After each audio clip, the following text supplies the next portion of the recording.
ओम नमो भगवते वासुदेवाय नमः। नमस्कार दोस्तों, आज के इस वीडियो में हम वैशाख मास के शुक्ल पक्ष की मोहिनी एकादशी व्रत कथा प्रस्तुत कर रहे हैं। वीडियो पसंद आए तो वीडियो को लाइक करिएगा, शेयर करिएगा और चैनल में पहली बार आए हैं तो चैनल को सब्सक्राइब कर लीजिएगा। चलिए दोस्तों, शुरू करते हैं आज का ये वीडियो। मोहिनी भगवान श्री हरि विष्णु का एकमात्र स्त्री स्वरूप है, जिसमें भगवान को ऐसी स्त्री रूप में दिखाया गया है जो सबको अपने वश में कर ले। दैत्यराज बलि ने जब तीनों लोकों पर कब्जा कर लिया था, तब सभी देवताओं ने भगवान विष्णु की शरण ली। भगवान विष्णु ने सभी देवताओं को असुरों के साथ मिलकर समुद्र मंथन की सलाह दी, लेकिन देवताओं और असुरों के बीच बिना संधि हुए युद्ध की प्रक्रिया संभव नहीं थी। राक्षसों के समुद्र मंथन से प्राप्त होने वाले रत्नों का लालच देकर किसी तरह से राजी किया। समुद्र मंथन के दौरान धनवंती अमृत का कलश लेकर बाहर आए। जैसे ही अमृत मिला, समुद्र मंथन का अनुशासन भंग हो गया। देवताओं ने कहा हम अमृत लेंगे और दैत्यों ने कहा यह अमृत हमारा है।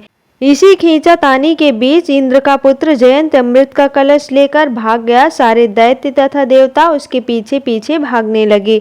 असुरों तथा देवताओं के बीच भयंकर युद्ध हुआ। देवता परेशान होकर भगवान श्री हरि विष्णु के पास गए। तब विष्णु भगवान ने मोहिनी रूप धारण किया। श्री हरि विष्णु जी अपने मोहिनी रूप में दैत्यों तथा देवताओं सहित सभी को मोहित कर दिया और उनकी बात सुनी। देवताओं तथा असुरों दोनों की बात सुनने के बाद मोहिनी ने कहा, यह अमृत कलश आप सब मुझे दे दीजिए। मैं बारी बारी से देवताओं तथा असुरों को अमृत का पान कराऊंगी। दोनों मान गए। तब देवता एक तरफ तथा असुर दूसरी तरफ बैठ गए। फिर मोहिनी रूप धरे हुए भगवान श्री हरि विष्णु जी ने मधुर गायन तथा नृत्य करते हुए देवताओं तथा असुरों को अमृतपान कराना शुरू किया।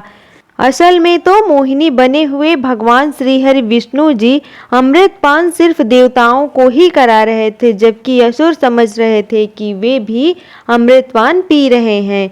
इस प्रकार भगवान विष्णु जी ने मोहिनी अवतार लेकर देवताओं का भला किया।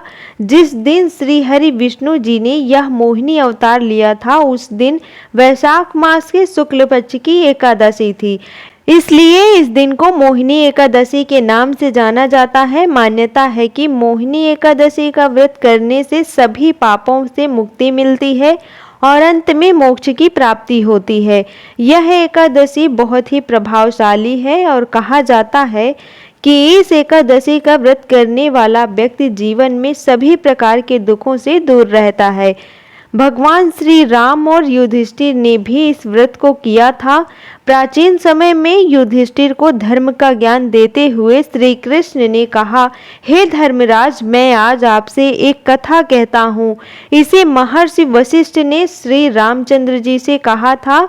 एक समय श्री राम जी ने महर्षि वशिष्ठ से पूछा, हे गुरुदेव, मुझे कोई ऐसा व्रत बताइए जिससे समस्त दुखों का नाश हो जाए। मैंने सीता जी के वियोग में बहुत कष्ट भोगी हैं।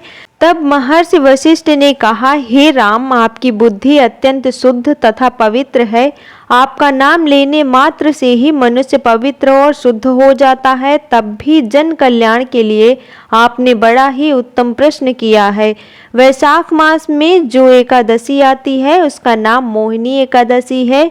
मोहिनी एकादशी का व्रत करने से मनुष्य सभी प्रकार के पापों तथा दुखों से छूटकर मोह माया से मुक्त हो जाता है। मैं आपको इसकी कथा कहता हूँ। सरस्वती तट पर भद्रावती नामक एक नगरी में युतिमान नामक चंद्रवंशी राजा राज्य करते थे। उसी नगर में धन धान्य से संपन्न तथा पुण्यवान धनपाल नामक वैश्य भी रहता था। वह भगवान विष्णु का परम भक्त था। उसने नगर में अनेक भोजनालय, प्याऊ, कुएं, सरोवर, धर्मशाला आदि बनवाए हुए थे। सड़कों पर आम, जामुन, नीम आदि के अनेक वृक्ष भी लगवाए थे। उसके 5 पुत्र थे। सुमना, सद्बुद्धि, मेधावी, सुकृति और धृष्ट बुद्धि थे।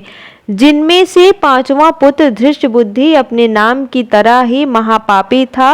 वह देवी देवताओं तथा पितरों आदि को नहीं मानता था। वह दुराचारी मनुष्यों की संगत में रहकर जुआ खेलते हुए पर स्त्री के साथ भोग विलास दुष्कर्मों में लीन अपने पिता के धन को नष्ट करता रहता था। इन्हीं कारणों से दुखी होकर उसके पिता ने उसे घर से निकाल दिया।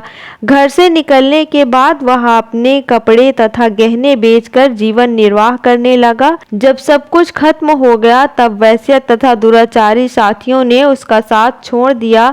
अब वह भूखा तथा प्यासा बहुत दुखी रहने लगा। जब उसे कोई सहारा ना दिखा तो चोरी करनी शुरू कर दी। एक बार वह चोरी करते हुए पकड़ा गया। वैश्य का पुत्र जानकर उसे चेतावनी देकर उसे छोड़ दिया गया।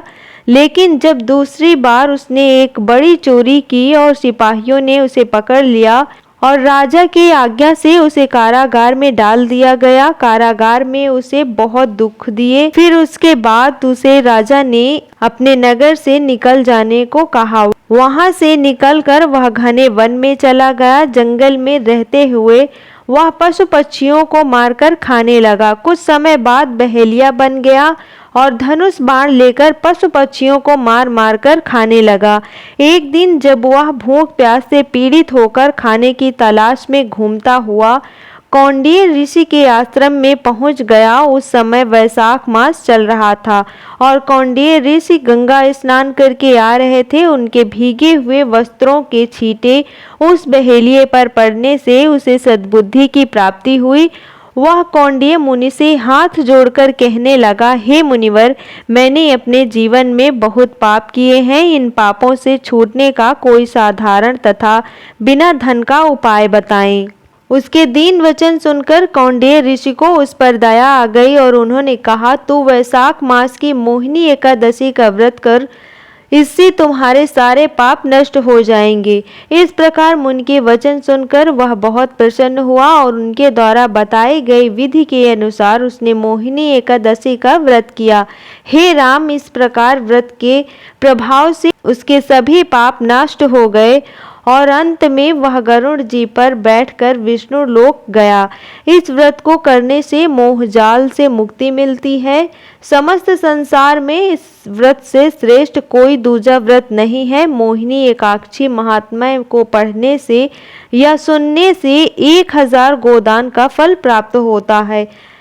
इस प्रकार मोहिनी एकादशी व्रत कथा पूर्ण हुई। बोलो श्री हरि विष्णु भगवान की जय। यदि आपको मोहिनी एकादशी व्रत कथा का वीडियो पसंद आया हो तो कमेंट बॉक्स में ओम नमो भगवते वासुदेवाय नमः लिखना बिल्कुल भी ना भूलें। आप सभी को हार्दिक धन्यवाद। आशा करती हूँ दोस्तों कि आज का वीडियो आपको पसंद आया होगा। वीडियो पसंद आया हो तो वीडियो को लाइक करिएगा, शेयर करिएगा और चैनल को सब्सक्राइब कर लीजिएगा। बेल आइकन प्रेस कीजिएगा ताकि जब भी हम कोई वीडियो अपलोड करें तो उसका नोटिफिकेशन सबसे पहले आप तक पहुँचे या सबसे पहले आपको जानकारी प्राप्त हो। मिलते हैं फिर एक नई वीडियो के साथ।